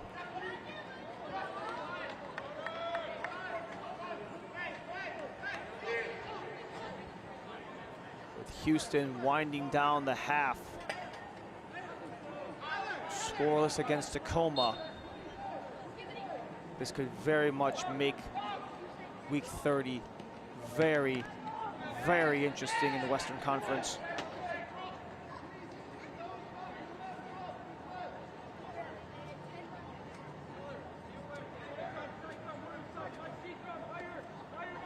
As you also have Austin and Kansas City very much in the thick of things. Takedown there as Iskandarian goes out.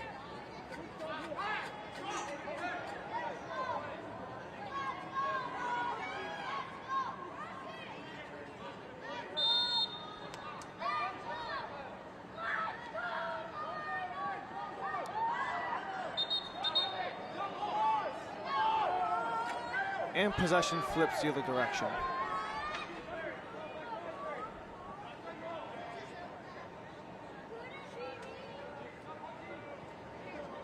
So if Portland loses, the only thing they can hope for to stay alive, Timbers2, is that Houston just loses in any fashion. A Timbers 2 loss plus a win of any kind for Houston Dynamo 2 will eliminate Timbers 2. They'll have to await whether or not that's the case because Timbers and Tacoma, because Dynamo and Tacoma, pardon, are scoreless. Timbers down 2-0. Nice wiggle move pass for Linares. Tries to go for center before it's poked out by Caliscan. This will provide another corner for Timbers 2. They've got both of theirs of the whole game beyond the 80.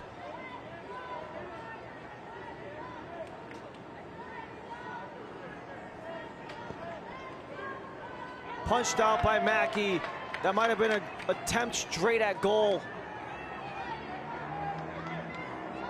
Still in Portland's possession.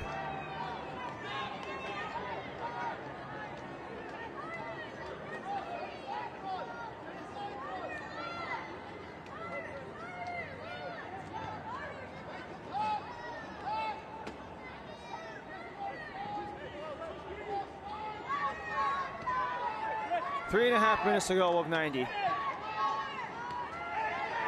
Linares took a clip there from Marquez. That is most certainly going to draw a whistle. And that will be a straight red for Omar Marquez.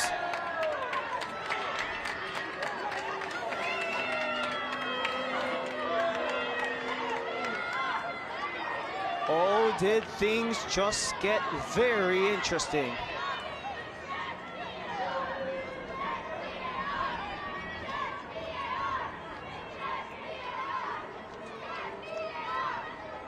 So you saw Marquez,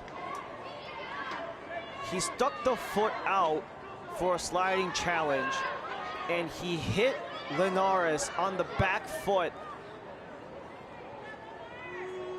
I don't know if it's necessarily ill intent or anything else of the sort, but what we do know is that he definitely clips the back foot of Linares. And it'll provide a chance for Jaden Jones-Riley to maybe cut into this 2-goal lead for Monarchs. And with a man down, who knows what can happen from here.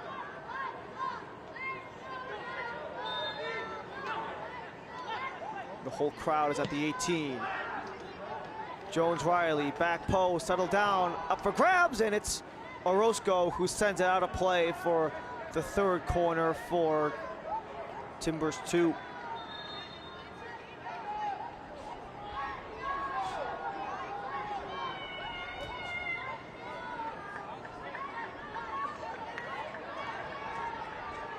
So Xavier Gozo, who scored that second goal, will be replaced by Omar Alba. That is the 5th substitution made by Mark Lowry. In-swinger upcoming for Timbers. Got cut off by a blue jersey before coming out of play.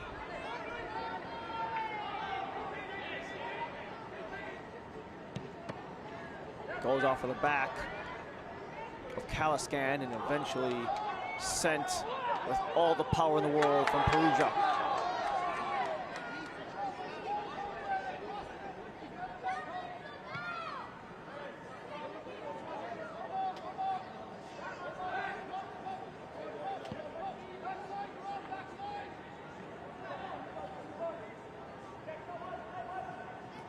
Final minute of regulation. Chip into the area, too high for Bunbury. Jones-Riley has to pursue before it's sent and dumped out by Real Monarchs.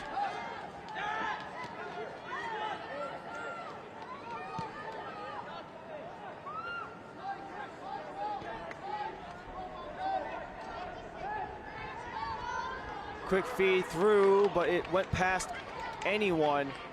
So it's just going to be a lay down for William Mackey as Blake Pope was not quick enough to it. We've got another 3 minutes here in Salt Lake. We're gonna be here for another 3 minutes. 3 minutes of playtime.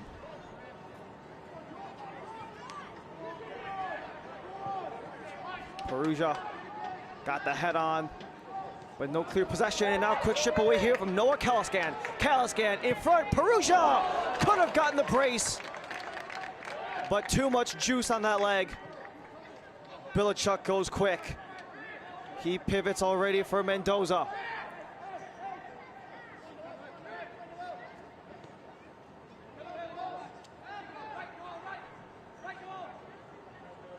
Linares for Mendoza. He gets spotted off by Alba. And Alba, he has jersey yanked on, so that's gonna draw a whistle, and I'm sure Monarchs are in no rush right now to get this one away, as it will be taken by Keller Storley. And as we take a look at that last attempt, Jordan Perugia, Noel Kalaskan, they were all over this one. Kalaskan with the hustle to get to that ball to even provide Perugia with the opportunity. And it looked like Perugia was trying maybe a little too hard to be a little too perfect to potentially roof that shot. Had he gone low, who knows, but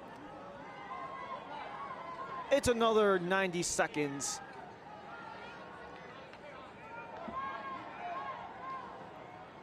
As Tacoma and Houston are scoreless at the half, so Timbers2 fate awaits the second 45 between Timbers and second half between Dynamo, pardon, and Tacoma. Timbers are down 2. Monarchs will very much stay alive in the Western Conference. The 3 points for them will actually put them in the 8 slot. 37 points would be the total for Royal Monarchs, with Dynamo sitting at 36 entering today. However, with tiebreakers abound. With the technically draw for Houston Dynamo, Dynamo would actually have the advantage over Real Monarchs.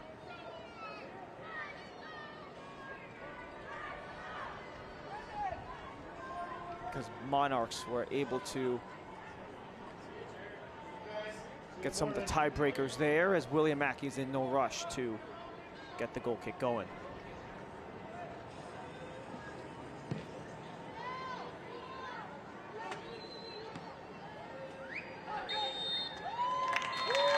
Monarchs get the 3 points that they need to stay alive in the playoff race. Portland's fate lies in the hands of the second half between Houston and Tacoma. But Monarchs, for certain, stay alive with a 2-0 decision at America First Field. It took us 2 goals to get here, but the first one was undoubtedly the most important, as it was the game winner. As we take a look at our man of the match presented by Adidas. Came off of a corner kick, Jordan Perugia with the header back in the 56th minute of play. That would get the party started for Real Monarchs. And we said just out of the half, the first goal would allow the team who got there to take control of the match, and that's what happened with Real Monarchs. They took the control they needed once that initial Perugia goal was scored. And after that, that was pretty much it, with Real Monarchs in control the rest of the way. Well, that'll do it for us here at America First Field in Sandy, Utah. Playoff points were needed, but eventually Real Monarchs get the 3. Timbers2's fate depends on the second half of Houston. For all of us on MLS Next Pro broadcast crew, I'm Ryan Lee. Thank you for joining us. Have a great rest of your night. This copyrighted broadcast of Major League Soccer may not be retransmitted, reproduced, or rebroadcast without the express written consent of Major League Soccer.